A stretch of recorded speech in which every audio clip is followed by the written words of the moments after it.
धन्यंगाजी या देवी सर्वभूतेषु शक्तिरूपेण संस्थिता नमस्तस्ते नमस्तस्ते नमस्तस्ते नमो नमः।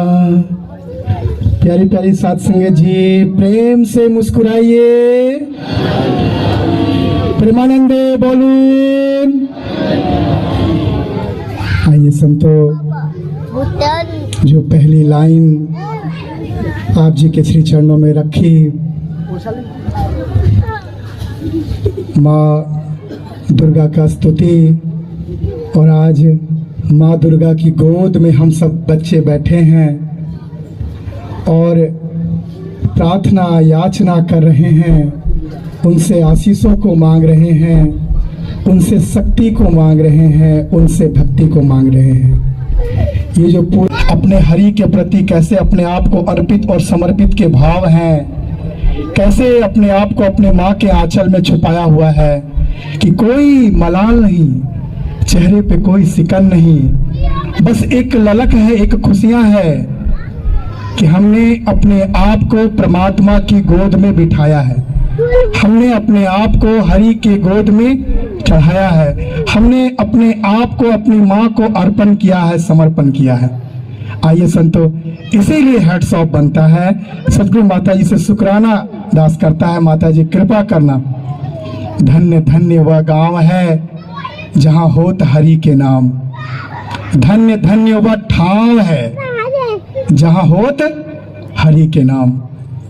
आज ये हरि की चर्चा, परमात्मा की चर्चा, ईश्वर की चर्चा, खुदा की चर्चा, एक एक जिह्वा, ये पूरा बैठा जन समूह या यूं कहें ये जन सैलाब इस बात को बताया जा रहा था, इस बात को कही जा रही थी, या वो भजन के माध्यम से हो या वो प्रवचन के माध्यम से हो, कि हमने परमात्मा को पाया है, हमने पा करके अपनी जिंदगी को इसके चरणों में अर्पित समर्पित करते हुए खुशहाल करी है।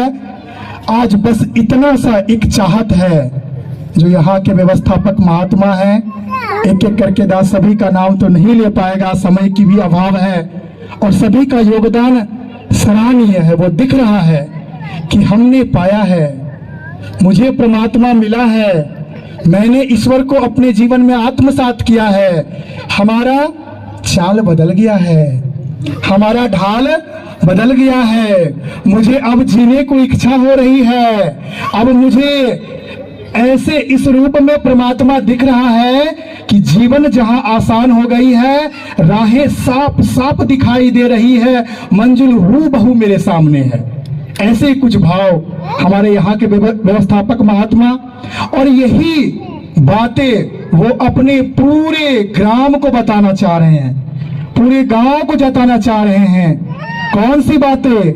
उठ जाग मुसाफिर भोर भई, अब रैन कहाँ जो सोवत है, जो सोवत है सो खोवत है, जो जागत है सो पावत है।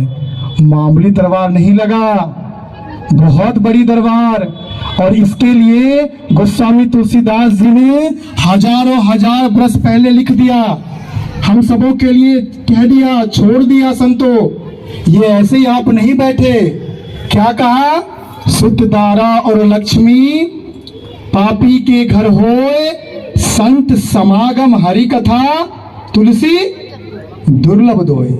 गोस्वामी जी ने, गोस्वामी बाबा ने ये बात क्लियर करी रामचरितमानस में कि बेटा बेटी धन दौलत महल अटारी जमीन जायदाद रुपया पैसा एक पापी से पापी को भी हो सकता है।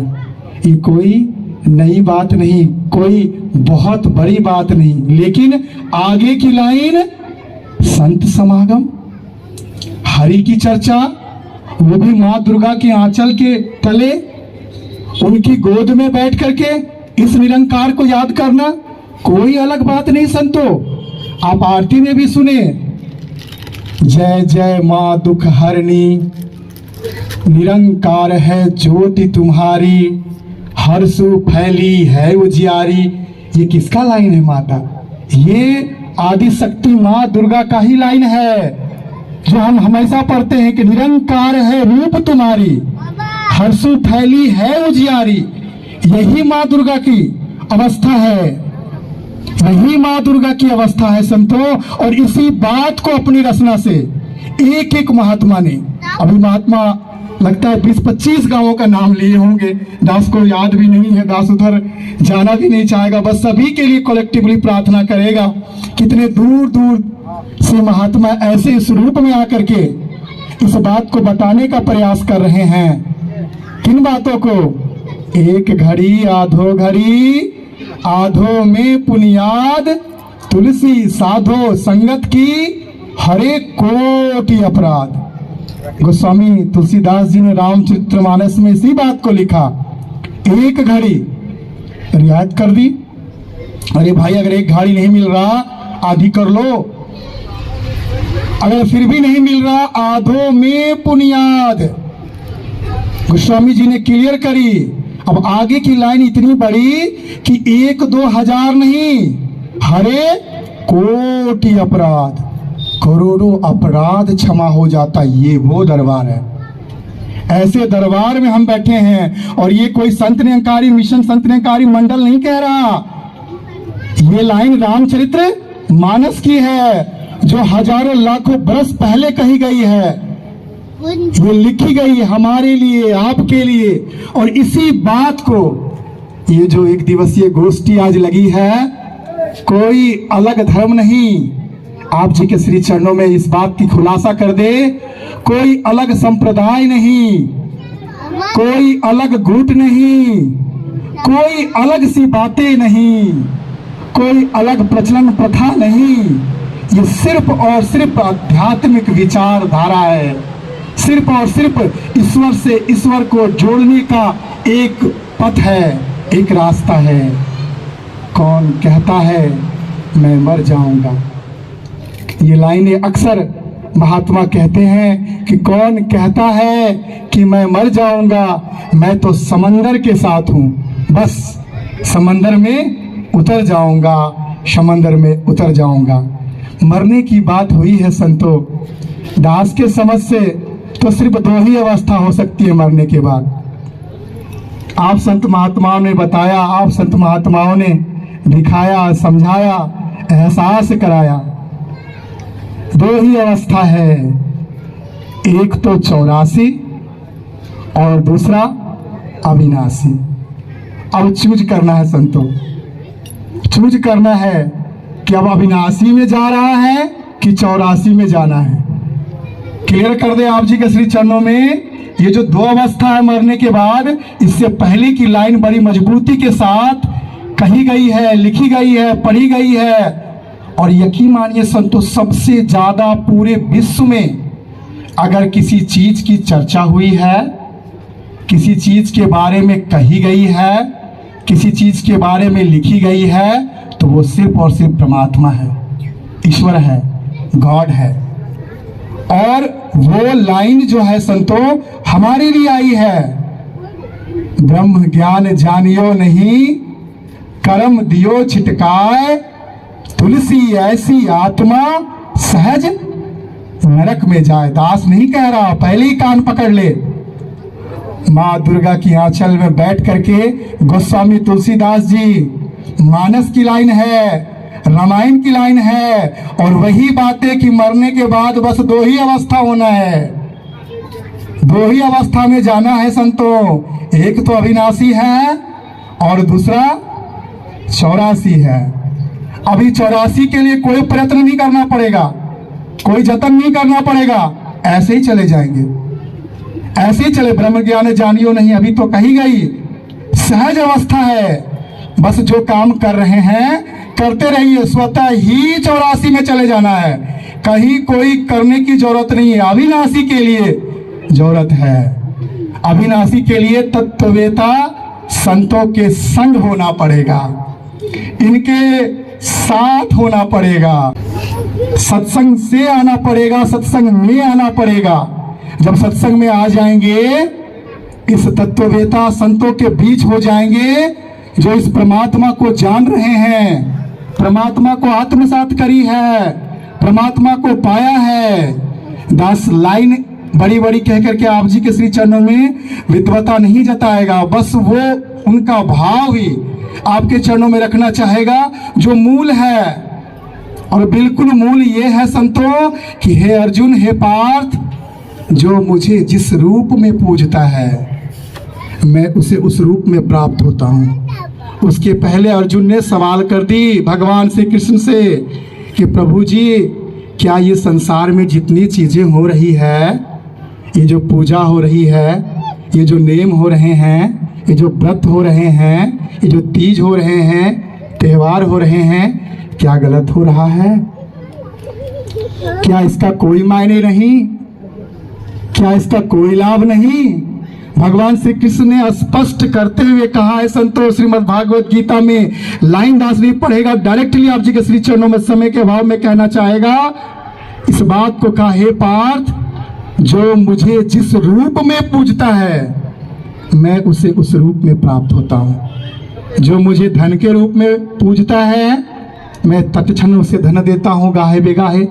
जो पुत्र के रूप में याद करता है पुत्र देता हूँ, ऐश्वर्य के रूप में याद करता है ऐश्वर्य देता हूँ। लेकिन हे पार्थ, हे अर्जुन, जो मुझे तत्व के द्वारा जान करके मेरे निज स्वरूप को पूजता है मैं उसके अंदर हो जाता हूँ और वो मेरे अंदर हो जाता है। और फिर इसके बाद एक लाइन मजबूती से कही, कौन सी लाइन? फिर उसको मैं कुछ नहीं देता, अपितु उसके सारे कार्य मैं स्वयं करता हूँ, मैं स्वयं करता हूँ, मैं स्वयं करता हूँ। ये भगवान श्री कृष्ण ने कहा कि मैं उसके सारे कार्य कर देता हूँ। आइए संतो, तो ये बिनु सत्संग विवेक न होई और राम कृपा बिनु सुलभ न सोई। दास कहा ना, अगर अविनाशी का संग चाहिए, अविनाशी के साथ होना है, अविनाशी की अवस्था प्राप्त करना है तो सत्संग में आना होगा। और सत्संग में ही ये बातें मानस की है कि बिनु सत्संग विवेक न होई। ये विवेक नहीं हो सकता, ये समझ नहीं आ सकता, क्योंकि संतों ये जो 84 लाख योनियां हैं इसमें सबसे उत्कृष्ट रचना परमात्मा का जिसमें विवेक डाला गया है वो यही है मानव तन। यही वो तन है, यही वो अवस्था है, यही वो योनि है जिसे मानुष योनि कहते हैं। और इसके बारे में चेताया महात्मा ने अभी बताया भजन के माध्यम से, प्रवचन के माध्यम से, कि मानुष जन्म दुर्लभ है, होत न बारंबार, तरुबर जो पत्ता झड़े बहुरने लागे डार। ये बहुत दुर्लभ है। पता नहीं कौन से कर्म पे तरस आया इस निरंकार को, इस परमात्मा को, इस ईश्वर को। हमें सबसे उत्कृष्ट रचना से नवाजा, इंसान से मानव तन दिया, मानव चोला दिया।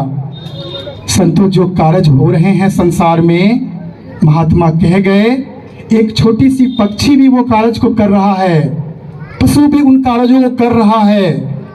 कोई बड़ी कार्य नहीं। जैसे हम अपने बच्चे के लिए जतन करते हैं, वो पक्षी भी उसी तरह बच्चे के जतन के लिए घोंसला बनाती है। जैसे हम ईंटें, सरिये, सीमेंटों की मदद से, बालुओं की मदद से घर बनाते हैं, बच्चे को पढ़ने के लिए स्कूल भेजते हैं, कॉलेज भेजते हैं। वो छोटी सी चिड़िया भी अपने बच्चे को उड़ना सिखाती है, शिकारी से बचना सिखाती है। हर एक वो कार्य वो हो रहा है संतों। जैसे हम बिजनेस व्यवसाय के लिए अपने घरों से आगे बढ़ते हैं, माताएं बहनें उसे संवारने के लिए घरों में खाना बनाती हैं, अपने पति को ड्यूटीज भेजती हैं, बच्चे को स्कूल भेजती हैं। वो छोटी सी चिड़िया भी जब बच्चे थोड़े बड़े होते हैं घोंसले से धकेल देती है कि उड़ना सीखो। वो स्कूल भेजती है, जैसे हम अपने स्कूल भेजते हैं ना, वो ढकेल देती है घोंसले से। वो उड़ना सिखाती है, वो बचना सिखाती है शिकारियों से। सारे कार्य हो रहे हैं। फिर क्यों कहा गया मानुष जन्म दुर्लभ है? सारा कुछ तो मिल रहा, सब कुछ तो वैसे ही हो रहा है। जो एक इंसान कर रहा वही काम एक पक्षी भी कर रहा। संतो, एक चीज विवेक वाली जो बात है वो जो बुद्धि वाली बात है, ज्ञान की समझ वाली बात है, ज्ञान की पकड़ वाली बात है, इसको देखने वाली बात है, इस निरंकार को जीने वाली बात है, ये सिर्फ और सिर्फ मानुष जन्म में ही हो सकता है। इसीलिए कही गई मानुष जन्म दुर्लभ है। और इसके बाद चिताते हुए महात्मा ने कहा कि अगर मानुष जन्म में आकर के इस प्रभु परमात्मा निरंकार ईश्वर को नहीं जान पाए तो गोस्वामी तुलसीदास जी ने फैसला भी करी, ऐसी आत्मा सहज नरक में जाए। तो आइए संतो, आज इसी बात को कहीं न कहीं वो लाइन आपने भी सुना, आपने भी पढ़ा कि मांगिए हिसाब तो जवाब ना मिली, राउर ऐसन सुंदर देहिया बारम बार ना मिली। अगर ये मांगा जाएगा हिसाब तो फिर क्या जवाब दीजिएगा? अगर उधर से पूछा जाएगा कभी कहीं कोई माइक से सुने थे, कोई निरंकारी परिवार का बंदा आकर के इस परमात्मा का अलख जगाया था, किसी ने बताया था कि उठो जागो जाने जाओ इस परमात्मा को जो हर एक ग्रंथों में लिखा है, या वो मुस्लिम भाई का पाक कुरान है, या वो हमारे ईसाई भाई का ग्रंथ बाइबल है, या वो हमारे सिख भाई का श्री गुरु ग्रंथ साहिब है, या वो हमारे हिंदुओं का सबसे अनमोलक, अभी महात्मा ने कहा कि ग्रंथों का निचोड़ श्रीमद् भागवत गीता, या वो श्री रामचरितमानस, बातें वही लिखी है संतो। कोई एक पन्ना निकाल करके दिखा दे या बता दे जिसमें ये बातें लिखी हो कि परमात्मा को नहीं पाया जा सकता। जब परमात्मा को पाया जा सकता है, परमात्मा को देखा जा सकता है, परमात्मा को समझा जा सकता है, परमात्मा को आत्मसात करी जा सकती है, तो फिर प्रयास भी तो करना पड़ेगा संतों। ये नहीं कोई कह सकता कि किसी ने बताया नहीं, किसी ने जताया नहीं, किसी ने दिखाया नहीं। आइए संतों, वही बातें जो आज सनातन ग्रंथों में लिखा, चिरातन है, पुरातन है, वही बातें, कोई नई बात नहीं मिशन बता रहा। दास पहले ही हाथ जोड़ करके आपके चरणों में इस माँ के प्रांगण में कह दिया, कोई अलग धर्म नहीं, कोई अलग संप्रदाय नहीं, कोई अलग व्यवस्था नहीं, बस उन बातों को फोकस करी है जो आदि काल से पढ़ते आया गया है, आदि काल से भजते आया गया है, आदि काल से समझने का प्रयास करी जा रही है। अभी महात्मा ने मानस की उस लाइन को भी कही, परमात्मा के रूपों का भी उल्लेख हुआ, परमात्मा के गुणों के भी वर्णन हुए। आइए संतो, दास फिर उस लाइन की ओर नहीं बढ़ना चाहेगा, बस वही भाव, वही बातें कि कैसे किस रूप में ये परमात्मा हर जगह विद्वान है कि खालिक बिन खाली नहीं, सुई धरन की ठोर, भीतर बाहर राम है, राम बिना नहीं कछुओर। अब ये हर जगह व्याप्त है, इसके ज्ञान ने मुझे छू लिया है, अब हर जगह दिखाई दे रहा है, अब हर शय में यही दिख रहा है, समझ आ रहा है।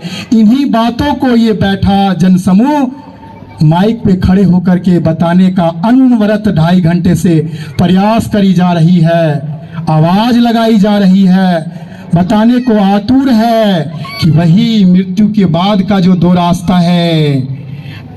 बस अब ये कुंभरी वालों जाग जाओ, ये जागने की वेला है। ये महात्मा बताने आए, जताने आए कौन से रास्ता चुनना है। अभी अब अविनाशी की ओर जाना है या 84 की ओर जाना है। तो ये तो समझने वाली बात है संतोष, समझने वाली बात है। बस इसी बात की प्रयास महात्माओं की तरफ से हो रही है। दास वो बातें कह दे, कोई नई बात नहीं। जब इस संसार की सृष्टि होनी चालू हुई, इस निरंकार ने अपनी पूरी शक्ति लगाई, आदि शक्ति के साथ मिले, आदि शक्ति के गोद में बैठे हैं ना, आनंद आ रहा है ना। माँ दुर्गा की प्रांगण में आनंद आ रहा है ना संतों? हरि की चर्चा हो रही है। आप अगर इजाजत देंगे तो आगे बढ़ेंगे। इजाजत है? प्रेम से कहिए। आपकी स्वीकृति मिल रही है। तो आइए संतों, इसी बात की खुलासा कि निरंकार और आदि शक्ति दोनों ने मिलकर के इस सृष्टि का निर्माण किया। सुंदर सुंदर पहाड़े, पर्वत, नदी, झरना, पेड़, अनेकों अनेक सूरज, चांद, सितारे, धरती, अग्नि, जल, वायु, आवाज, ये सब कुछ बनाया। सूक्ष्म चीजों की रचना करी, सब कुछ बनाया। पहले प्रकृति को बनाया, इसके बाद प्रकृति को चलाने वाली 3 शक्ति को बनाया, 3 पावर को बनाया। कहीं ना कहीं वही बात अभी महात्मा हमारे सामने, आपके सामने मंगलाचरण के शब्द पढ़े, हे समर्थ परमात्मा, हे निर्गुण निरंकार।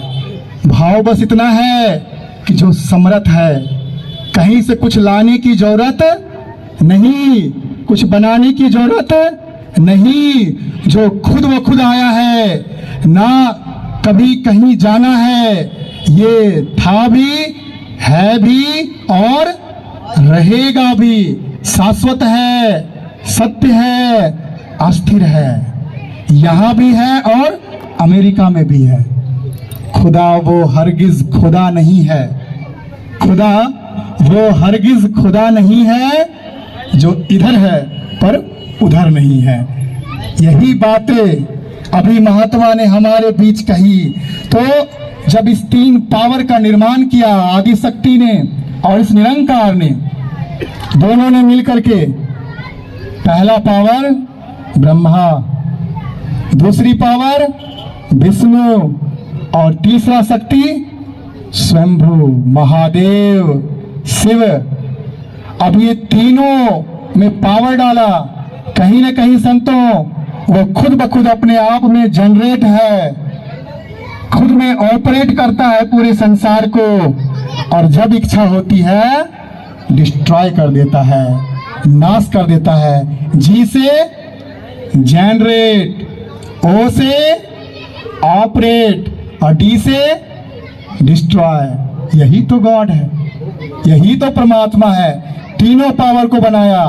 आदि शक्ति से वार्तालाप हुई, हे देवी, मैंने इस संसार को चलाने के लिए, संसार को पालने के लिए और संसार में गतिविधि को बनाए रखने के लिए, बैलेंस को बनाए रखने के लिए 3 पावर को बना दिया है, ब्रह्मा, विष्णु और महेश के रूप में। अब मैं इसी पूरी प्रकृति में अपने आप को विलुप्त करने जा रहा हूं, निरंकार रूप में इसमें समाने जा रहा हूं। आगे से क्वेश्चन आ गया, आगे से बेचैनी आ गई, प्रेम से कहिए। आगे से क्वेश्चन आ गया। माँ ने कह दी, अरे भाई, ये जो पावर, ये जो बच्चे बड़े होंगे और ये पूछेंगे अपने पिता का पता कि मेरा पिता कौन है, किसने मुझे जन्म दिया, तो मैं क्या बताऊंगी? आप तो निरंकार रूप में निर्लेप होने जा रहे हैं, आप तो निर्लेप होने जा रहे हैं, हर जगह व्याप्त होने जा रहे हैं, निरंकार रूप में हो रहे हैं, तो मैं कैसे इसका खुलासा करूंगी, क्या बताऊंगी? आगे से कह दिया संतो, भगवान स्वयं कह दिए, गॉड ने, निरंकार ने, कि बता देना, बस कह देना, हमारे बच्चे जान जाएंगे कि तेरे पिता का सिर आकाश में है और पैर पाताल में है। ढूंढ लेगा, मुझे ढूंढ लेगा। आइए संतो, बातें हो गई।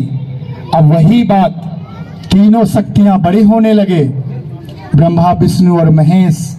और बात वहीं पे आई संतो कि तीनों ने सवाल करी माँ से, आदिशक्ति से प्रार्थना करी कि माँ, मेरा निर्माता कौन है, मेरे पिता कौन है, पिता का पता बताओ, पिता से मिलवाओ, पिता से दिखाओ।